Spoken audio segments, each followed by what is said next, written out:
بسم اللہ الرحمن الرحیم. رخسانہ ہم بات کر رہے تھے ابرہہ کی. ابرہہ نے حکومت سنبھال لی اور بڑا کامیاب حکمران ثابت ہوا. اب اس نے یہ دیکھا کہ جب وہ بادشاہ بن گیا وہاں کا یا گورنر بن گیا تو اس نے دیکھا کہ لوگ ایک موسم آتا ہے, ایک زمانہ آتا ہے کہ سارے لوگ مکہ کی طرف جاتے ہیں.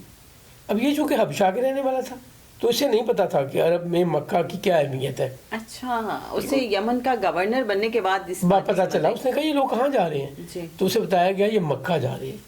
اس نے پوچھا کہ یہ مکہ کیوں جا رہے ہیں؟ ان کو حج کرنے. کس چیز کا حج کرنے جا رہے ہیں؟ اللہ کے گھر کا, بیت اللہ کا. تو اس نے بڑا خوبصورت سوال پوچھا, وہ گھر کس چیز سے بنا ہوا ہے؟ یعنی اس کے لیے یہ ایک اچنبے کی بات تھی کہ لوگ اتنی دور سے ایک گھر کی زیارت کرنے یا ایک گھر کا طواف کرنے, حج کرنے کیوں جا رہے ہیں؟ اس گھر میں ایسی کون سی خاص بات ہے؟ تو اس سے بتایا گیا کہ وہ گھر اینٹ اور پتھروں سے بنا ہوا ہے. صحیح. تو اس نے یہ سوچا کہ اگر اینٹ اور پتھر کا گھر ہی ہے تو یہ گھر صنع میں کیوں نہ بنایا جائے, یمن میں. اچھا. اس نے ایک کلیسا, ایک چرچ بنانے کا ارادہ کیا. اس نے بڑا خوبصورت چرچ بنایا اور اس چرچ بنانے کے لیے اس نے دنیا سے جہاں اسے کوئی اچھا پتھر, زرد رنگ کا, کالے رنگ کا, سرخ رنگ کا, سفید رنگ کا پتھر ملا, اس نے اپنے اس کلیسا میں اس کو سجانے کے لیے وہ منگوایا. آبنوسی لکڑی منگوائی, ہاتھی دانت منگوائے. اس چرچ کے اندر جو سلیب کراس لگائے گئے تھے وہ چاندی اور سونے کے بنے ہوئے تھے. اچھا جی. اور ملکہ سبا کے محل کو گرا کر اس نے وہ اینٹیں استعمال کی. اچھا. اور وہ اتنا خوبصورت چرچ تھا کہ واقعی دیکھنے کے لائق تھا. ایک دفعہ پھر اس نے خط نجاشی بادشاہ کو لکھا. اس نے کہا بادشاہ سلامت, آپ کے اس وفادار خادم نے ایک ایسا کلیسا بنایا ہے کہ اس سے پہلے اتنا خوبصورت کلیسا دنیا میں نہیں بنایا گیا ہوگا. مجھے یقین ہے کہ جب آپ اسے دیکھیں گے تو آپ خوش ہو جائیں گے, تو میری بڑی خواہش ہے کہ آپ یہاں تشریف لائیں. نجاشی نے جواب میں لکھا کہ تم نے بڑا اچھا کیا ہے, ایک کلیسا بنایا ہے, یقیناً خوبصورت بھی ہوگا. میں اس وقت تو نہیں آ سکتا لیکن میں کوشش کروں گا کسی وقت, جیسے بادشاہوں کو آپ دعوت دیتے ہیں دورے کی یا سرکاری دورے کی, ایسے ہی نجاشی کو دعوت دی ابرہہ نے. اب ابرہہ یہ چاہتا تھا کہ اس کلیسا کی مرکزی حیثیت بن جائے جیسے بیت اللہ کی ہے. اچھا, یہ خواہش نئی نہیں تھی, اس سے پہلے بھی کسی نے ایسا کیا تھا. اس سے بہت پہلے جب رسول اللہ صلی اللہ علیہ وسلم کے 11ویں پشت میں دادا فہر بن مالک, جنہیں قریش بھی کہا جاتا ہے, اس زمانے میں یمن کا حاکم تھا حسان بن کلال حمیری. حمیری خاندان تھا. حسان بن کلال نے کہا کہ جن پتھروں سے کعبہ بنایا گیا ہے یہ عرب تھا. اب ابرہہ تو تھا ہی حبشی, ایتھوپیا یا حبشہ سے گیا تھا. حسان بن کلال یمن کا رہنے والا عرب تھا, زبان بھی یہی تھی اور رنگ نسل معاملات بھی ویسے ہی تھے. اس نے حملہ کیا جس کا مقابلہ جناب فہر بن مالک نے کیا اور ان کی فوج نے, جس میں شکست ہوئی حسان بن کلال حمیری کو اور وہ قیدی بنا لیا گیا. 3 سال وہ قید میں رہا. بالآخر 3 سال میں اس کی قوم نے پیسے جمع کیے, فدیہ ادا کیا اور اس کی رہائی ہوئی اور وہ مکہ سے یمن جاتے ہوئے رستے میں ہی مارا گیا. اچھا, ویسے حیرت کی بات ہے کہ یمن کے لوگوں کو یہ پرابلم رہی ہے بیت اللہ سے. دیکھیں, بڑا یہ اتنا سمپل نہیں ہے جی, یہ بات اتنی سمپل نہیں ہے. آپ کے ہمسائے میں, آپ کے قریبی شہر میں ایک ایسی عمارت ہو جو سب کے توجہ کا مرکز ہو, جس کی وجہ سے آپ کے علاقے میں سرداری ہو, جس کی وجہ سے آپ کی معیشت بڑی مضبوط ہو, سارے وہاں آ رہے ہیں, کاروبار کر رہے ہیں, کچھ آ کے خرید رہے ہیں, کچھ لا رہے ہیں اور بیچ رہے ہیں اور پھر وہاں پہ قربانی کر رہے ہیں. اس سے یوں لگتا ہے کہ جیسے یمن کے لوگ شاید ایمبیشیس بہت زیادہ تھے ہوں گے. مطلب میں یہ سمجھتا ہوں کہ ہر دور میں ہی نا مختلف حکمران, مختلف ملک ایمبیشیس رہے ہیں.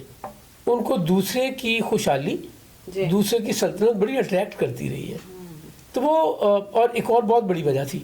اب دیکھیں, مکہ کی معیشت ساری کی ساری بیت اللہ کی وجہ سے تھی. بالکل. مکہ کا حج بیت اللہ کی وجہ سے تھا. جو ان کو سرداری تھی مکہ کے لوگوں کو, جو ان کی معیشت تھی, جو ان کی امپورٹنس تھی مذہبی اعتبار سے، دینی اعتبار سے، وہ سب بیت اللہ کی وجہ سے تھی۔ اس کا مطلب ہے کہ ابراہ نے جو وہاں پہ کلیسا بنوایا تو اس کے پیچھے صرف یہ نہیں تھا کہ لوگ یہاں طواف یا عبادت کے لیے آئیں، بلکہ وہ جو باقی بینیفٹس تھے، جی ایسے معاشی بینیفٹس وہ بھی لینا چاہ رہا دیکھیں وہ ایمبیشیس تھا تو اس نے ریاض کو مارا اور گورنر بن گیا نا، تو وہ ایمبیشیس تو تھا۔ اب وہ گورنر سے آگے سوچتا ہوگا کہ میں گورنر تو بن گیا ہوں، اب میں عرب کا بادشاہ بن جاؤں، سارے لوگوں کو ادھر کو اٹریکٹ کر جی۔ اور پھر کسی سٹیج پہ اس نے سوچا ہوگا اگر یہ کامیاب ہو جاتا تو اگلی سٹیج پہ سوچتا کہ حبشہ میں بھی میری حکومت ہونی چاہیے، میں بھی وہ نجاشی بننے کی بھی کوشش کرتا، جی ایسے یقیناً۔ تو وہ اس نے یہ لوگوں سے بڑی کوشش کی، کئی سال کوشش کرتا رہا کہ لوگ مکہ کا حج کرنے کی بجائے یمن کا حج کریں، اس کلیسا کا حج کریں، لیکن وہ کامیاب نہیں ہو سکا۔ جب اسے یہ سمجھ آ گئی کہ مجھے کامیابی نہیں ملنے والی بیت اللہ کے مقابلے میں، میرا بہت خوبصورت کلیسا ہونے کے باوجود اس کو وہ مرکزی حیثیت نہیں مل رہی، وہ حج والی بات نہیں ہو رہی، تو اس نے ارادہ کیا کہ میں اللہ کے گھر کو تباہ کر دوں گا۔ جب وہ گھر ہی نہیں رہے گا تو حج کس چیز کا ہوگا؟ پھر میرے کلیسا کا حج ہونا آسان ہو جائے گا۔ اور یہ بات وہ علن اعلان کہا کرتا تھا، یہ بات اس نے چھپائی نہیں، اور یہ بات عرب کے لوگوں کو بھی پتہ چل گئی۔ عرب کے لوگوں کی اپنی اٹیچمنٹ تھی بیت اللہ سے بھی، اور اگین ادھر بھی تو یہی خیال تھا نا کہ ہماری مرکزی حیثیت قائم ہے تو بیت اللہ کی وجہ سے قائم ہے۔ تو بنی کنانہ کا ایک شخص اس نے ارادہ کیا کہ میں سبق سکھاتا ہوں ابرہہ کو۔ اچھا، وہ تقریباً 1500 کلومیٹر کا سفر طے کر کے سنا گیا اور ایک راہب کے روپ میں گیا، یعنی عیسائی راہب کا روپ، اس نے پریسٹ کا روپ اس نے اڈاپٹ کیا، اور وہاں جا کے اس نے کہا کہ میں رات عبادت کرنا چاہتا ہوں اس کلیسا میں۔ اچھا، اس وقت تک کلیسا کا سسٹم یہ تھا کہ رات کو بند کر دیا جاتا تھا، سیکیورٹی ریزنز ہوں گی، مینٹیننس کے ایشوز ہوں گے، ہر وقت آج تو 24 گھنٹے آپ کی سروسز اویلیبل ہوتی ہیں نا، اس زمانے میں نہیں تھا، رات ہوتی تھی، ہر چیز رک جاتی تھی۔ تو انہوں نے کہا کہ بھائی ہم تو رات میں کلیسا بند کر دیتے ہیں۔ تو وہ جو عرب ایک عیسائی راہب بن کے، پریسٹ بن کے گیا تھا، اس نے منت کرنا شروع کر دیا۔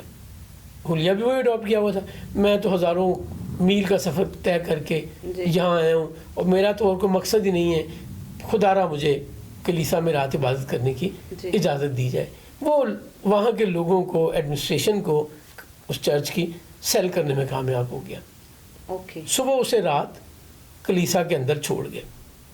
اب اس کو غصہ یہ تھا کہ ابرہہ بات کرتا ہے بیت اللہ کے تباہ کرنے، تو میں اس کلیسا کو ہی تباہ کر دیتا ہوں۔ اس نے کلیسا میں گندگی پھیلائی، اچھا، جگہ جگہ پھینکی، اور وہ جو خوبصورت چیزیں تھیں، دیواریں تھیں، باقی جگہیں تھیں، ان کی بے حرمتی کی۔ اچھا، یہ یہاں پہ ایک بڑی امپورٹنٹ بات ہے، یہ رسول اللہ صلی اللہ علیہ وسلم کے آنے سے پہلے کی باتیں ہو رہی ہیں، اور 40 سال پہلے کی باتیں ہو رہی ہیں حضور کے اعلان نبوت سے، حضور کے اعلان نبوت سے 40 سال پہلے۔ تو جو دین سرکار لے کے آئے، اس میں آپ نے تمام مذاہب کے جو عبادت خانے ہیں ان کی سیکیورٹی، سیفٹی، ان کو مینٹین رہنے کی، ان کو اپنی عبادت کی آزادی کی گارنٹی دی۔ اس لیے تو کہا گیا کہ دوسروں کے جھوٹے خدا کو بھی جھوٹا نہ کہو۔ اور اس کے علاوہ نا نبی کریم صلی اللہ علیہ وسلم نے عیسائیوں کو باقاعدہ ایک ریٹن ڈاکومنٹ دیا ہوا ہے، خط دیا ہوا ہے کہ جب تک قیامت نہیں آتی میرے تمام امتی ذمہ دار ہیں کہ کسی کلیسا کو تباہ نہیں کیا جائے گا، کسی پریسٹ کو، کسی پادری کو زبردستی دین چینج کرنے میں مجبور نہیں کیا جائے گا، عیسائی عورتوں کو مجبور نہیں کیا جائے گا وہ شادی کریں۔ اتنا ظرف، اتنی آزادی ہے رسول اللہ کے دین میں۔ آج کے لیے ہمارا وقت ختم ہو گیا، باقی انشاءاللہ اگلی نشست اس کو یہیں سے کنٹینیو کریں گے۔